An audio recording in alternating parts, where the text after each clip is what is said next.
கண்ணியத்துக்குரியவர்களே, நம்முடைய கடைசி நாள் என்ற ஒரு நாள் வரும். இந்த உலகத்தில் இருந்து எல்லோரும் ஒரு நாள் அந்த நேரத்தையும் அந்த நிமிடத்தையும் அடைந்தே தீருவோம்.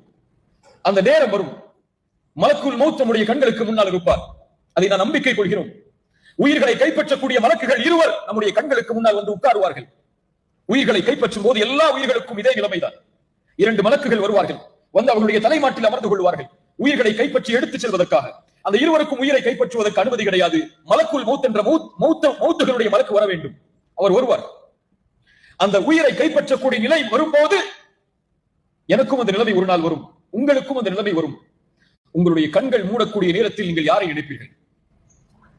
கொஞ்சம் கண்களை மூடி யாரை நான் கடைசியாக இந்த உலகத்தில் இருந்து பிரியும் போது நினைப்பேன் என்று எண்ணி பாருங்கள். யாரை நினைப்போம்? சிலர் சொல்லலாம் என்னுடைய பெற்றோர்களை நினைப்பேன், சிலர் சொல்லலாம் என்னுடைய மனைவியை நினைப்பேன், சிலர் சொல்வார்கள் என்னுடைய குழந்தைகளை நினைப்பேன், சிலர் சொல்வார்கள் நண்பனை நினைப்பேன். ஆனால் ஒரு எதிர்நம்பிக்கை கொண்டவன் யாரை நினைப்பான் தெரியுமா? யாரை நினைப்பான்? யாரை நினைப்பான்? மன் அஹ்ப லிகா அல்லாஹ் அஹப்ப அல்லாஹு லிகாஅஹு. அவன் இந்த உலகத்தை விட்டு பிரியும் போது யார் அவனை படைத்தானோ, யாருடைய ஆதரவால் இந்த உலகம் முழுவதும் வாழ்ந்தானோ, யாருக்காக ரப்பி அல்லாஹ் என்று சாட்சி சொன்னானோ, யாருக்காக ஒவ்வொரு நேரமும் அல்லாஹ்வை வணங்கி தொழுதானோ, யாருக்கு முன்னால் பணிந்து சுப்ஹான ரப்பியல் அலா என்ற அழைப்பை கொடுத்தானோ, அந்த ரப்பை சந்திக்கக்கூடிய நேரம் வரும்போது அல்லாஹ்வை நினைப்பான். ரசூலுல்லாஹ் சொன்னார்கள், யார் அல்லாஹ்வின் சந்திப்பை விரும்புகிறாரோ அவரை சந்திப்பதையும் அல்லாஹ் விரும்புகிறார்.